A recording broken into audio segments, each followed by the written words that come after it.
Tres quiebras, más de 750.000 euros de deuda acumulada, dormí en la calle con 49 años y nací sin leche para mamar. Esto no es motivación de barrio, es lo que pasó. Y la razón por la que sigo aquí. Si crees que tu historia es la peor, escucha esto primero.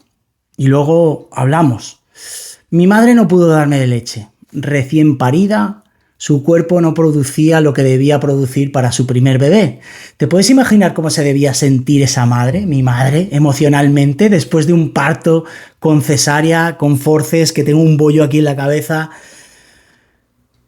Y encima empecé a cagar hilos verdes y nadie sabía lo que era hasta que se dieron cuenta al cabo de 2 meses de que no me estaba siendo suficiente la leche que me estaba dando. Y esto no es un dato médico, esto es una grieta que se abre antes de que podamos tener palabras para nombrar lo que nos pasa. Es tu sistema nervioso haciendo lo único que aprende a hacer: defenderse, sobrevivir. Mi madre lo vivió como un fracaso y yo lo absorbí como la primera lección de la vida, diciéndome: el mundo no te va a dar lo que necesitas. Mi padre era imprentero, trabajaba de noche. Yo no lo veía, salvo cuando venía a meterme las manos negras en la boca, porque yo también con 3-4 años empecé a comerme las pastillas de anticonceptivos de mi madre, las aspirinas infantiles, me tuvieron que hacer un lavado de estómago después de esa vomitada con las manos negras de mi padre. Y ahí empezaron mis primeros coqueteos con las drogas, con las pastillas. Así que no veía a mi padre, yo solo veía a mi madre sola intentando suplir con su esfuerzo lo que la vida no le daba naturalmente. Y claro, pues me pongo a pensar a veces y digo, wow. Y fíjate que muchas parejas hoy en día he escuchado que quieren resolver sus problemas con un hijo. Y yo me pregunto, ¿cómo se debían sentir mis padres en aquel momento emocionalmente que a mí me germinaron? ¿Debió ser para resolver algún problema? Eso es lo que yo me cuestiono. Porque fíjate, cuando naces así te das cuenta que las cosas las tienes que conseguir tú como sea, cueste lo que cueste. Es ese aprendizaje ya desde muy temprano que aprendes a funcionar antes de aprender a sentir, antes de aprender a escucharnos. Y eso me sirvió hasta que me destruyó por completo. Así que hoy te voy a contar mi historia, que empezó ya de bien niño. Y también te voy a contar también, una anécdota bastante dolorosa y que me cuesta mucho contar, pero que de alguna manera me libera, porque me he encontrado muchos hombres que han pasado por lo mismo. Y fíjate que luego nuestros conflictos, nuestras escapadas, huidas con las drogas, a mí también llegaron en el momento que con 14 o 15 años tuve mi primera eyaculación precoz con una chica que estaba buenísima, y justo después de eso fue cuando yo empecé a beber, cuando empecé a fumar porros, cuando empecé a drogarme, cuando empecé a no querer estudiar en la escuela, ya no me gustaba lo que me daban, y como a empezar a querer mostrar una imagen de lo que en realidad no era, porque me sentía insuficiente, porque sentía que esa herida de masculinidad pues me quedó grabada en el cuerpo y yo tenía que rechazarla. Ya no solo rechazaba a mi familia porque vivían separados, ya no solo rechazaba a ese entorno familiar pobre, porque yo me preguntaba por qué mi familia es pobre, por qué no tenemos los recursos que tienen otros, por qué empecé a fijarme en las familias de los demás y empecé a rechazar la mía. Y bueno, a los 17 años pues empecé a trabajar y empecé a ser bueno en mis trabajos, incluso faltando los lunes a trabajar porque me iba de fiesta. Pero me empezaron a dar responsabilidades. Después empecé a vender y también era bueno y muy bueno vendiendo. Y a los 35 años ya facturaba lo que mi padre jamás soñó. Me sentía invencible. El niño que no tuvo leche ahora tenía todo lo que quería. Imagínate, un monstruo. Hasta que se acabó. Porque, cuando vendí mi primer piso, se me ocurrió la brillante idea de irme a Alicante a montarme como empresa con todo lo que había ganado, cuando ya tenía yo pues problemas con las drogas, problemas con la prostitución, y eso me duró 2 años, ese sueño, porque claro, me pasé esos 2 años que no te puedes ni imaginar con mi primo liándola arriba y abajo. Y ahí apareció la primera deuda, en la primera quiebra, al 2008, y yo me inventé la mentira más grande que me he inventado en mi vida. Esa mentira la guardé durante 15 años y era que había quebrado porque había vendido unos aires acondicionados en una aprobación súper grande. O sea, total, me lo había inventado todo. Me lo había inventado todo porque tenía que volver a Mallorca y justamente me cogieron y me dieron trabajo en la misma empresa que había dejado. Así que ahí empezaron mis conflictos, digamos, más grandes con las deudas. Después llegó la segunda quiebra. Esa ya sí que fue todavía más dolorosa, porque ahí esa deuda de 20.000 pasó a 150.000 euros de deuda, con 15 trabajadores trabajando para mí y para mi socio, 7 persiguiéndome. Mi madre acabó pagando a aquellos trabajadores porque yo entré en 4 años de depresión con tratamiento psiquiátrico, tratamiento psicológico, queriéndome morir todos los putos días. Me acuerdo de ir incluso a las vías del tren para imaginarme cómo poner la cabeza y que me la chafara. O sea, imagínate cómo estaba yo en esa segunda quiebra. Pero total, que me recuperé, me metí en una empresa y también empecé otra vez a despuntar, a ser el mejor vendedor de la empresa, a creérmelo todo y ¡bam! Tercera quiebra no, me echaron del trabajo, perdón. Y volví a montar otra vez empresa cuando me echaron de ese trabajo. Pero yo ya estaba otra vez por las nubes. Y eso que había tenido 4 años sin consumir nada, pero ahí vendría la recaída que, como yo siempre digo, esa recaída me duró 4 años, que fue hasta la tercera quiebra. Así que, pues eso, yo volví y me volvía a seguir el tío con el traje, con la sonrisa, el hombre de éxito, solo que ya no dormía, ya no comía, ya no estaba. Así que volví a montar la empresa, volví a asociarme con las personas que me habían dicho que no me asociara, contables, asesores, de estos que trabajan, como digo yo, en las cloacas del infierno, trabajan con el diablo. Y bueno, al final era mi responsabilidad y yo me puse a trabajar con ellos y bueno, pues apareció la tercera quiebra y aquello fue la hecatombe, porque ahí perdí la casa, perdí la empresa, perdí el coche que tenía de 100.000 euros, lo perdí todo. Y recuerdo, y eso fue durante el COVID, estar tirado en el sofá, apático, sin ganas de nada. O sea, había llegado a un estado de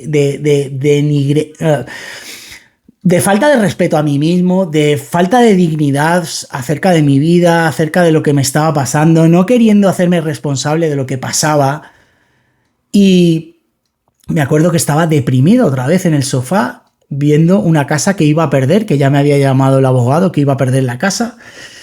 Y con la oportunidad de irme a Jamaica, pero con mucho miedo porque no sabía inglés, y aquello tardó 3 meses, incluso se murió mi primo. Y me llamó por teléfono, me grabó un mensaje, no fue una llamada, fue un mensaje desde el hospital. Y me dijo, si yo pudiera, yo fuera tú y tuviera la oportunidad, me iría a Jamaica. Y aquello cambió y al final tomé la decisión y me fui a Jamaica, perdón. Así que me fui a Jamaica y fíjate, fue porque mi mente se acordaba o se sumergía en la depresión de la segunda quiebra y no quería volver a pasar por eso. Y dije, no, tengo que hacer lo que sea. Compré una formación, me fui a Jamaica y me acuerdo salir de la casa ya vacía, la que iba a perder. O sea, literalmente yo firmé una autorización para que vendieran la casa por mí y se pudieran pagar, bueno, pues partes de las deudas que había. No se pagaron todas porque fíjate con lo que ha aumentado la deuda. Y me fui a Jamaica y ya me acuerdo ir saliendo por el pasillo y yo pensando, joder, Asdrúbal, ¿será que tienes que contar tu historia en YouTube? Bueno, tardé 2 años. Pero claro, me pasé en Jamaica 18 meses.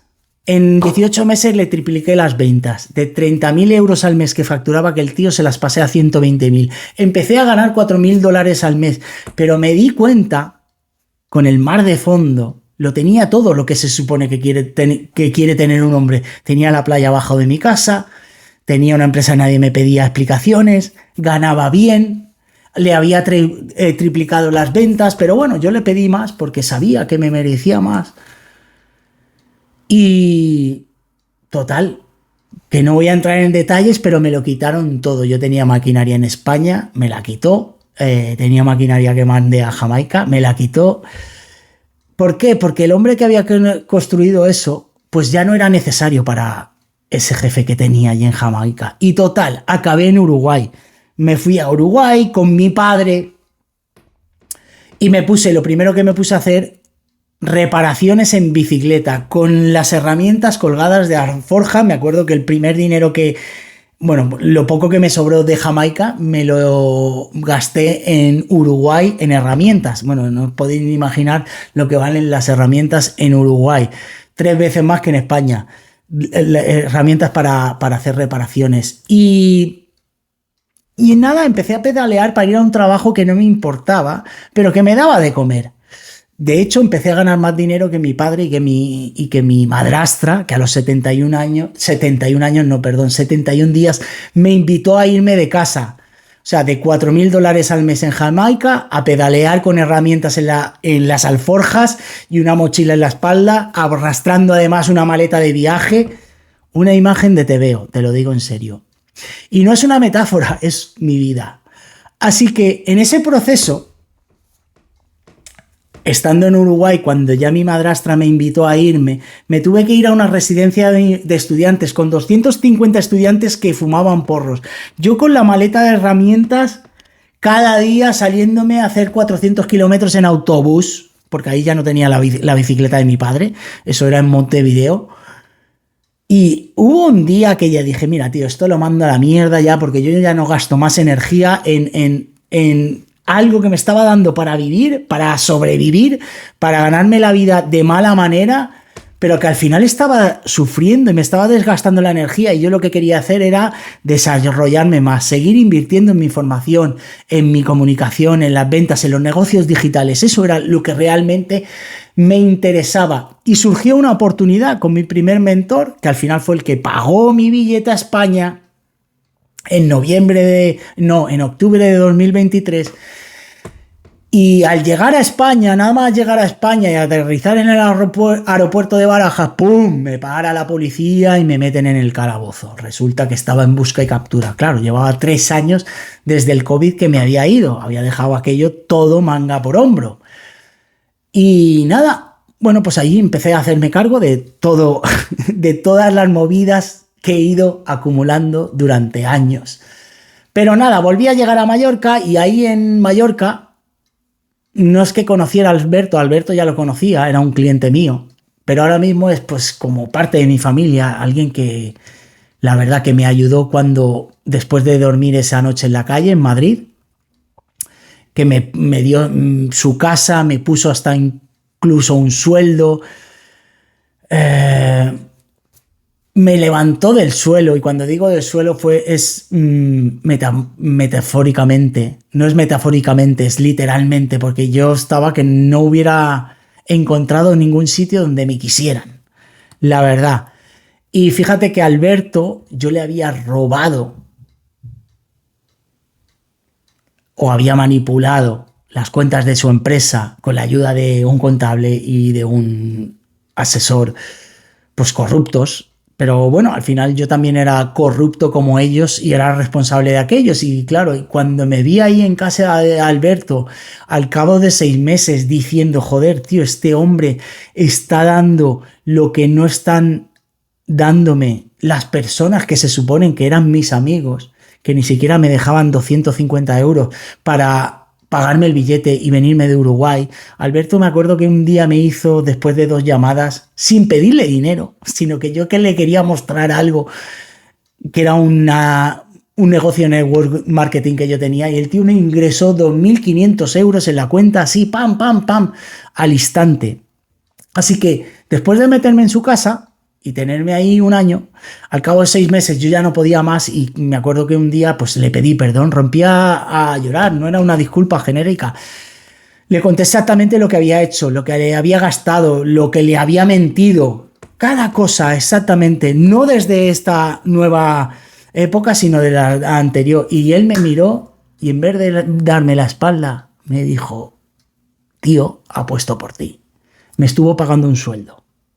Me tuvo en su casa. No me salvó, me dio el permiso para salvarme. Y eso es lo que nadie te dice. A veces no necesitas que te salven.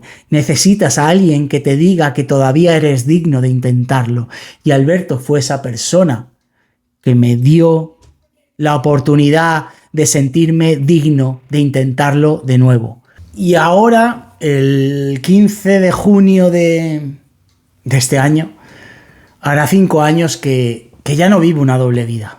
Porque al final era pues una doble vida. Ya no eran solo las adicciones, era la mentira que yo había construido durante años. Fíjate que esa mentira de la segunda quiebra la acumulé ahí dentro de mí 15 años. No me acuerdo a quién fue la primera persona bueno, a mí mismo, porque al final muchas de estas mentiras es contárnoslas a nosotros mismos para no seguir escondiéndonos del mundo. Ahora estoy otra vez en el pueblo donde me crié, en la casa donde me crié hasta los 6 años, que era casa de mis abuelos. Un pueblo que he rechazado durante años. Estoy aquí cuidando de mi madre, de mi hermano, que están enfermos. Entreno, construyo, paseo, conecto con la naturaleza. Y cuando miro atrás no veo una línea recta de mejora. Veo un desastre que decidí convertir en un camino, en construir algo. Mi madre sigue sin poder darme leche, pero ahora le doy yo pues lo poco que tengo, que es mi presencia, porque nuestras madres muchas veces creemos que nos juzgan o que nos critican y muchas veces lo único que quieren de nosotros es esa atención que tal vez no recibieron en su momento de nuestro padre, que tampoco es responsable de nada, pero que al final los matrimonios, las familias, oye, pues cada uno vive el proceso que vive. Yo ahora cuando la veo, pues no veo el fracaso en sus ojos. Me siento orgulloso por todo lo que ha hecho por mí, por todo lo que ha hecho por la familia, por cómo trabaja cada día. Porque a veces digo, wow, esta mujer es increíble, la cantidad de cosas que es capaz de hacer y no parar. Y eso vale más que los $4.000 que me pagaban en Jamaica, o que los 120.000 de facturación, que cualquier número, o que la deuda que me puedan estar reclamando hoy. Porque el número más grande de mi vida es 0. 0 días viviendo una mentira. Desde hace casi 5 años. Así que todo lo que aprendí en este camino, los errores, las quiebras, lo que funciona y lo que no funciona, o a mí no me ha funcionado, lo voy a compartir el día 28 de mayo. No voy a venderte esperanza. Comparto el mapa exacto que yo usé para salir de ahí, de esa puta doble vida. El mismo que uso ahora con hombres que están donde yo estuve. Si esto te ha movido algo por dentro, reserva tu sitio, tienes el link en mi bio, o comenta Vic, o déjame una pregunta. Al final siempre hay 2 tipos de personas. Una que ha visto el vídeo y que dice, joder, hostia, tiene razón, hay algo que ¡pum! Y pasa otro vídeo y cambia y cierra y el lunes vuelve a lo mismo. Y luego está el otro tipo de personas que ha sentido en el pecho que la ha removido y que literalmente está viendo esto y diciendo, joder, pues tal vez podría comentar la palabra Vic o ver qué es esa evaluación gratuita. Yo no te voy a preguntar si quieres cambiar, te voy a preguntar si estás dispuesto, porque no es lo mismo si estás viendo esto y llevas años prometiéndote cambiar y no lo haces. No es que no puedas, hermano, es que nadie te enseñó cómo se sale de verdad. Yo tampoco lo sabía.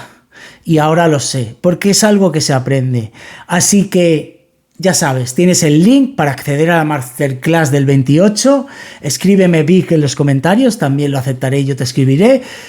y si no, hazme un favor, no te rindas hoy. Mucha paz, mucho amor.